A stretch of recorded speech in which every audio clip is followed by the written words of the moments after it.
Manipur BJP spokesperson and state BJYM office secretary severely beaten up by unidentified gunman, rushed to Rajmeh's Day for treatment.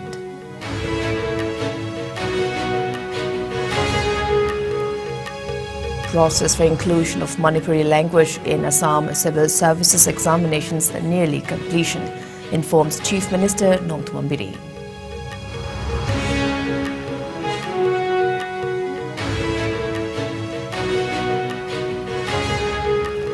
Chief Minister N Biren, accompanied by his cabinet colleagues, arrived in Tripura to drum up support for BJP candidates in Tripura assembly polls.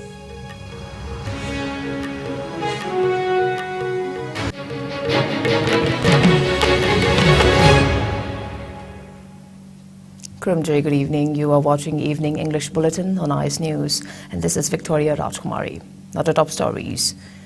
BJP Manipur Pradesh spokesperson M. Suresh Kumar and BJYM Manipur Pradesh office secretary Alex Ningombam were severely beaten up by some unidentified armed men last night at Lumphel in Imphal West. The duo were rushed to Rajmeh's Day for North AOC for treatment. Suresh Kumar has been shifted to ICU of the private clinic. Sources informed that the assault took place around 9:30 p.m. when Alex and Suresh Kumar were returning in a vehicle after attending a program. They were suddenly halted by the unknown miscreants near the house of Suresh Kumar. The assailants, who came in a four-wheeler, then started assaulting them near Lumphel Sanakaitel, close to a house of the BJP spokesperson. The duo were severely beaten up at gunpoint, in which they were seriously injured. Suresh Kumar's condition is said to be serious. The motive behind the attack is still unknown. It may be mentioned that earlier a scuffle broke out following a BJP Manipur Pradesh spokesperson of M. Suresh Kumar and Manipur Pradesh Youth Congress Committee President Ningthogjam Popilan exchanged a heated argument during a discussion program on a local TV channel on February 8. The topic of the discussion was 60 MLAs as warriors of war on drugs. MPYCC President N Popilal was reportedly threatened by a group of BJYM members at the office entrance of the media house after the program. Decrying the incident, Manipur Pradesh Youth Congress yesterday lodged a complaint with the city police station demanding action against the unruly BJYM members.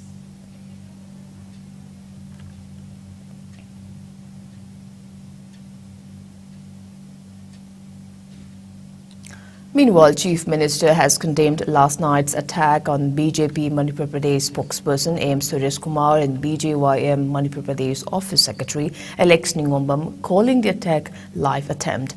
He warned of stringent action against the assailants. The Chief Minister took to his Facebook post to condemn the brutal incident. He also said that the police will launch a major operation to book culprits involved in the attack at the earliest. Chief Minister N Biren informed that process for inclusion of Manipuri language in the Assam Public Service, in short APSC examinations, is nearing completion, adding that Manipuri diasporas in Assam needs not worry of being unable to appear the exam in Assam. The Chief Minister was speaking at the Manipuri Convention 2023 at Training College Ground Kumari Tila in Tripura West, Agartala today. The convention was organized by Tripura Manipuri Development Demand Committee. Biren said that talks are on with Assam Chief Minister Himanta Biswa Sarma regarding the same, and cited another important issue regarding grant special status to the Manipuri diasporas residing in Assam. He said that there are over 5 lakh Manipuris in Assam. Noting the inconveniences and difficulties facing the Manipuris there, Biren pointed out that the Manipuri diasporas now has enjoyed a better life as living standards have been improved in Assam. He said the Manipur government has been working to ensure for their welfare. He also said that the Manipur diasporas in Tripura has close link with the state of Manipur since ancient days, and emphasized the need to educate the people about the same. He maintained that the present generation needs proper learning of the history of Manipur to embrace the present and the future, and asserted that lack of fundamental knowledge of the history will result in disorder. He further stressed the need to preserve the bonds, the shared value and history between the Meitei community living in Manipur and Tripura. Biren further said that the state government will always continue to extend necessary assistance and support to the Manipur diasporas in their time of need. Chief Minister of Tripura, Manik Saha, CAF and PD Minister Leshangtem Susindro, ministers, MLAs and BJP officials attended the convention. Various cultural and traditional programs were also showcased on the occasion.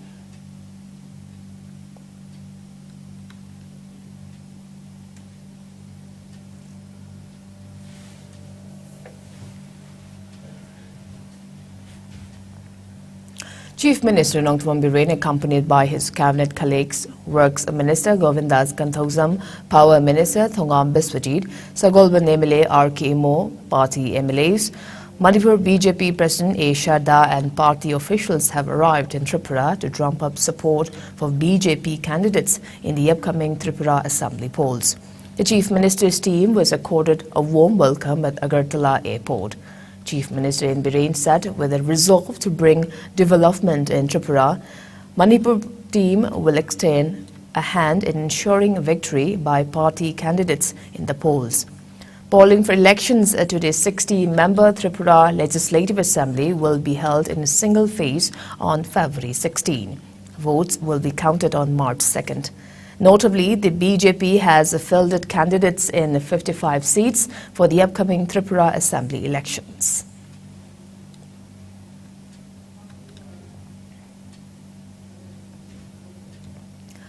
Lakotsav, a National Art and Crafts Affair jointly organized by West Zone Cultural Center, Udaipur and Director Art and Culture, Department of Goa at Panji, has concluded.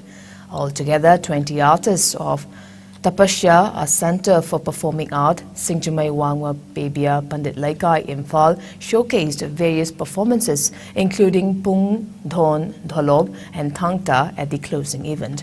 The artists were lauded for their performances and given mementos and certificates. Goa Chief Minister Pramod Sawant, Art and Culture Minister Govind Gaude and several officials attended the program.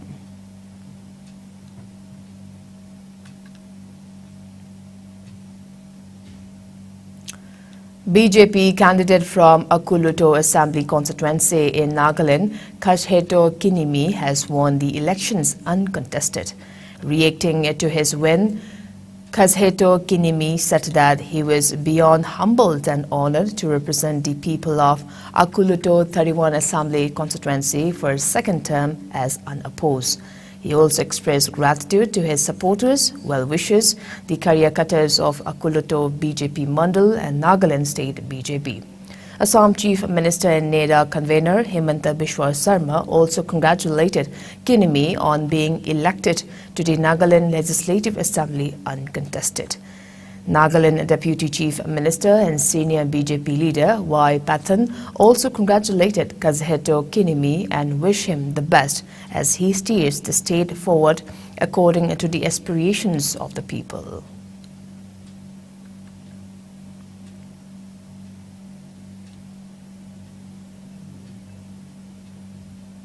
Now it's time for a short commercial break. We'll be right back. Keep watching Highest News. Go Aviator Academy, a complete platform for aviation aspirants, inspired by experienced professionals.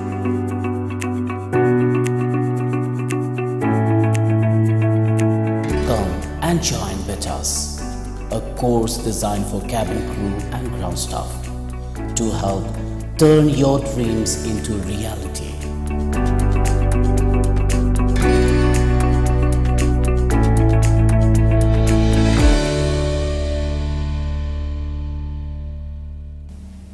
Welcome back. You are watching Evening English Bulletin on IS News. Now proceeding with other news. More than 21,000 people have died in Turkey and Syria after magnitude 7.8 earthquake struck on Monday, and rescue workers are now racing against time to pull survivors from the rubble of collapsed buildings in freezing winter conditions. At least 78,124 people were injured across both countries, according to authorities. But years of conflict and acute humanitarian crisis mean there are extra difficulties in helping survivors in Syria, where international aid has been slow to arrive. The situation in Syria is starkly different to Turkey, where dozens of countries and international organizations have offered teams of rescuers, donations and aid. It took until Thursday for the first United Nations aid convoy to cross from Turkey into northwestern Syria. The United Nations Office for the Coordination of Humanitarian Affairs said Thursday's convoy, made up of 6 trucks carrying shelter items and non-food items, crossed through the Bab al-Hawa, crossing the only humanitarian aid corridor between Turkey and Syria. Millions living in rebel-held areas of northern Syria were already suffering from the effects of extreme poverty and a cholera outbreak when the quake hit. Now many are fending for themselves. The number of people who were in need of humanitarian assistance before the earthquake stood at 15.3 million, but that number will now have to be revised. In Aleppo alone, 1 lakh people are believed to be homeless, with 30,000 of that number currently sheltered in schools and mosques. Meanwhile, rescuers in Turkey and Syria are continuing their painstaking work of rescuing survivors.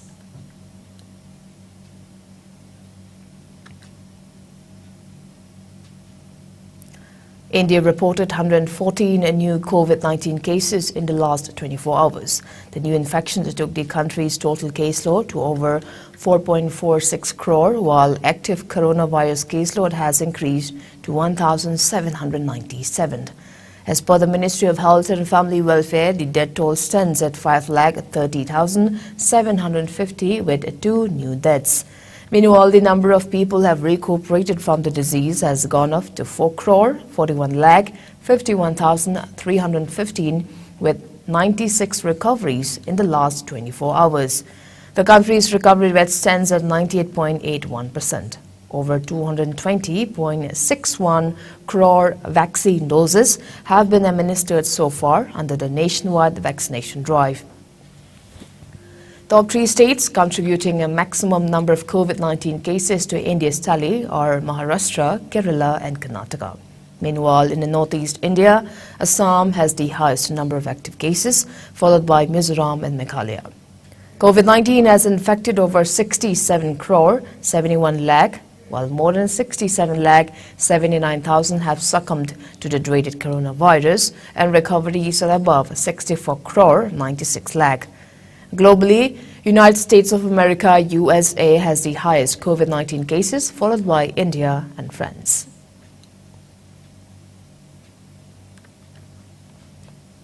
Now the sports news.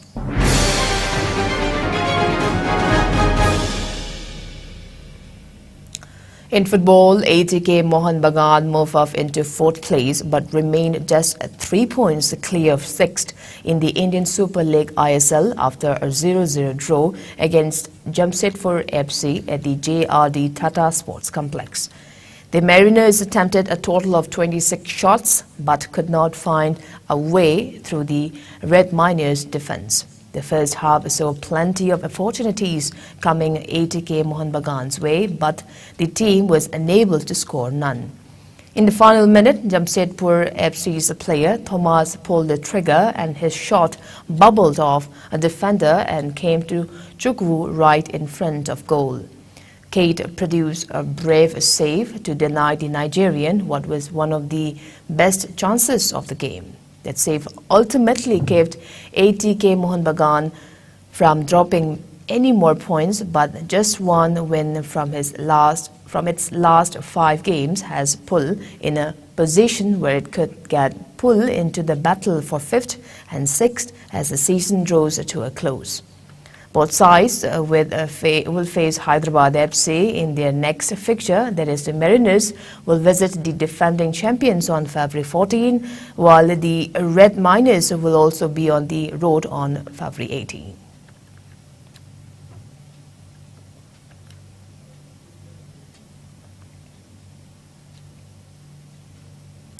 In cricket, Rohit Sharma's 120 and 66 and 52 from Ravindra Jadeja and Akshar Patel respectively helped India continue their dominance on the second day as well. India were 321 for 7 at stumps with a lead of 144 runs over the guests. Australia did a decent job with a ball with wickets at regular intervals, but knocks of Rohit, Jadeja and Akshar kept India in the driver's seat throughout the day. Todd Murphy returned a 5-wicket haul, but lacked support from other bowlers. It may be stated that Australia skipper Pat Cummins had won the toss and opted to bat first. Jadeja's 5-wicket haul had helped India bundle out the guests for 177 yesterday.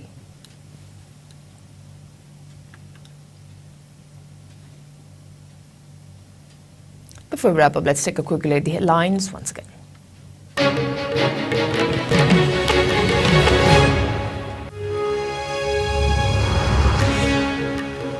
Manipur BJP spokesperson and state BJYM office secretary severely beaten up by unidentified gunmen, rushed to Rajmata city for treatment.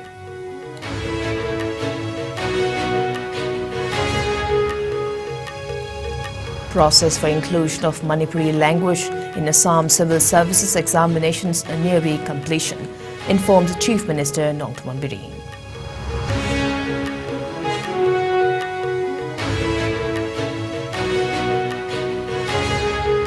And Chief Minister N Biren, accompanied by his cabinet colleagues, arrived in Tripura to drum up support for BJP candidates in Tripura assembly polls.